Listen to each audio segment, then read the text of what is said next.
Well, hello everyone. Well, as you can see, I'm still in a sling, still got bandages on my shoulder, and but I wanted to come and bring you all a little reminder today of things that you can do to prepare for 2026. It's only a few days away, but there's some things that you probably should be doing right now to get prepared for 2026. And I'm not talking about doom and gloom stuff. I'm talking about preparing for the things that you know you're going to need to do in 2026.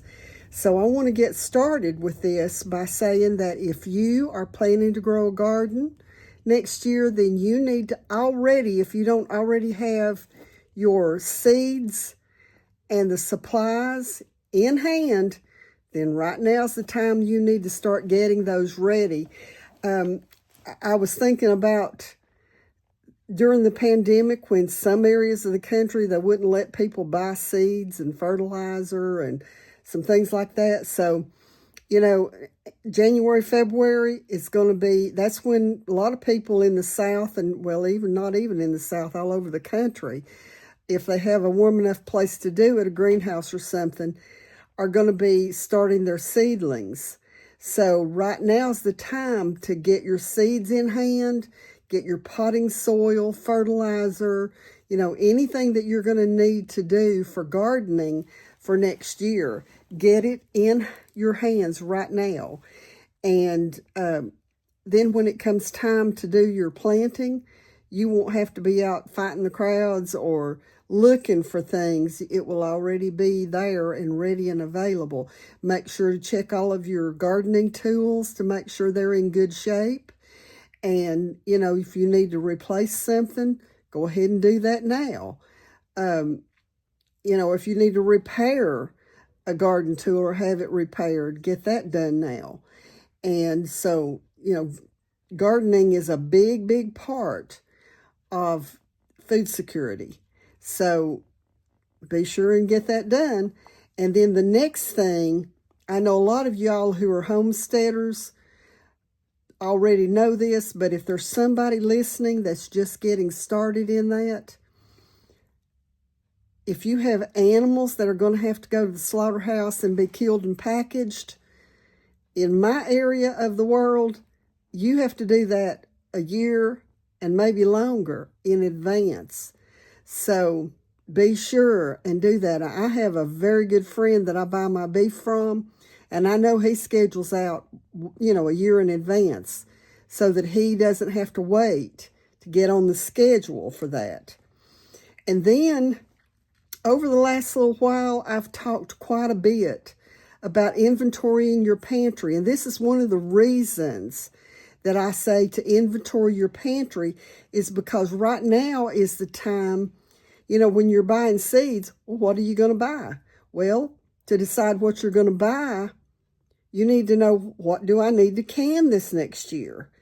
And so if you've got a pantry inventory and if you're trying to can enough to last a year, or in some cases, I can things enough to do 2 years.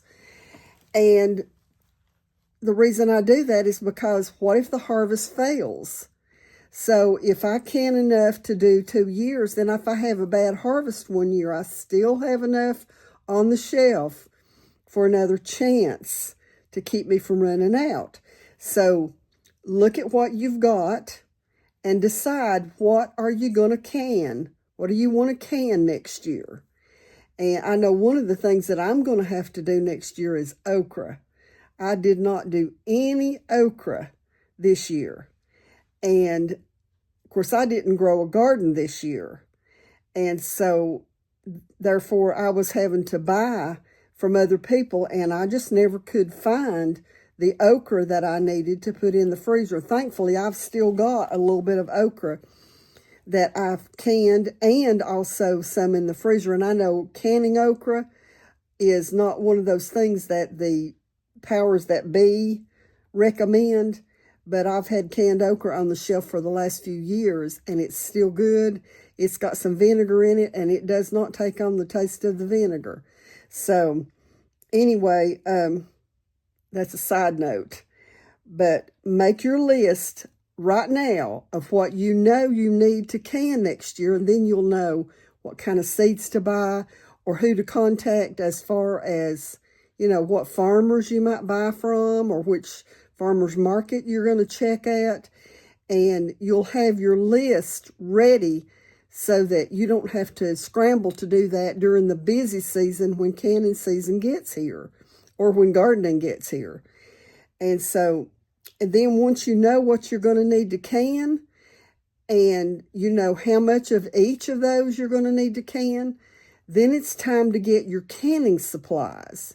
Now, before I get into canning supplies, I want to tell you that I am planning to do a giveaway, and that giveaway will happen in January.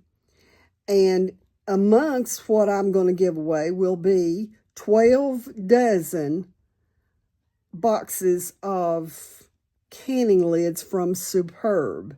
Now, you all know that I'm affiliated with Superb, and the reason that I'm affiliated with them is because after canning for 50 years, I've used about every kind of canning lid there is on the market.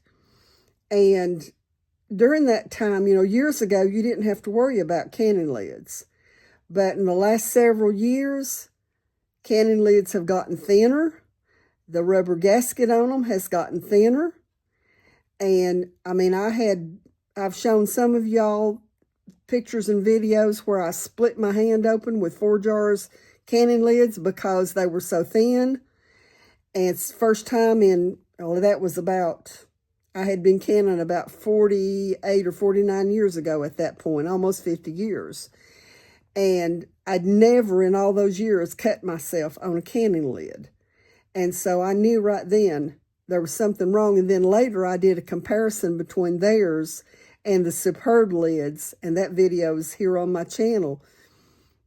And the Superb lids are thicker than the 4 jars lids, and you won't cut yourself on a Superb lid.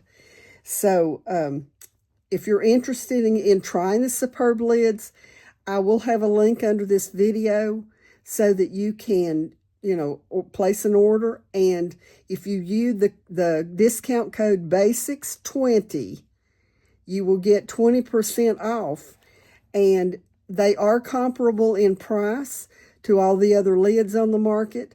But I will tell you this, the other lids that I've looked at recently, they all say they're good for up to 18 months. But Superb lids say they're good for up to 3 years. And my experience so far is that they're gonna be good that long. They still pop even after 2 or 3 years. So anyway, do that. Start getting your lids in your hands now. Look at your rings and see if there's any of them that have too much rust on them to use them. Now, I'm going to tell you something. I've done this quite often. When I would see just a little bit of rust on some of my canning rings, to take a steel wool, like a Brillo pad, excuse me. But anyway, take a Brillo pad and just lightly scrub around the inside of those rings, and you'll be surprised at how much you can get off of them and extend the life of them. So then the other thing you want to look at your list, and if you've got things like pickles or anything that uses vinegar, then make sure you've got vinegar in your house. Most of us, I think, pretty much keep vinegar in the pantry anyway, but when you go to buy vinegar, make sure that you're getting 5% acidity, not the 4% stuff they've got on the shelves a lot of places. And get your canning lids in your hands. Look at your canning rings and make sure that you've got enough that are not rusty or, dented or whatever. Make sure you've got enough of them to do your canning. Of course, once you've finished canning some and let them sit for overnight, then you take those rings off and you can reuse them. Of course, I've got rings that are brand new that have never been used. simply because I don't keep my rings on my jars whenever I store them. And so the other thing that you're going to want to look at on your list, if you're planning to can fruit, jams, jellies, anything that's going to require large amounts of sugar, go ahead and, bring in several bags of sugar now so that you have that on the shelf. And then whenever you're, if you're in the middle of canning season and you get peaches or apples or, some kind of fruit that you're going to make jams or jellies, you don't have to go to the store. It's already in your pantry. And Sure Gel or Clear Gel. Now, you don't think in terms of cornstarch or flour. You don't put that in canning stuff. It's Clear Gel or Sure Gel that you use in your canning. And so go and, stock up on those now. And, you might find a real good deal on them right now because, stores don't want that on their shelves in the wintertime. So, if you get some of the brands, I've tried, I think on if you go back and look at my video, I can't remember the name of the one that I've got on the shelf, but it doesn't expire. But I did a video on jams and jellies and why they don't gel, why they don't set up. So if you go back and look at that, you'll see which one that I've got. And I'll try to put that on the screen so you'll know what I'm talking about. And then also, if you're doing things like chili, taco soup, vegetable soups, anything that you're going to do that you want seasonings or spices for, get them in your pantry right now. And I mean, I learned a long time ago, it's not fun when you're in the middle of a canning project and you go to reach for a certain spice and it's not there. And so, get those in your pantry right now. If you order from Azure Standard, and that's where I get all of my spices and stuff from. I'll put a link for that in the description below this video too, because if you can find an Azure Drop in your area and get your spices from them, they're so much better, and you get lots more than those little bitty bottles that you buy in the grocery store and pay outrageous prices for, when you could get a large bag of the spices from them, and they're organic and just they're fresher, and they're going to last a lot longer on your shelf. So anyway, I just wanted to bring that to you. And so I am going to be doing that giveaway in January, and I will come back maybe next week. I'll come back and do a video to explain how to be qualified for that video, or, for that giveaway. And be sure that you listen to the instructions, because last time that I did a giveaway, there were some people that they were there, they could have won, but they didn't listen. They didn't get all the instructions, and they didn't do everything they were supposed to do, so therefore they were disqualified.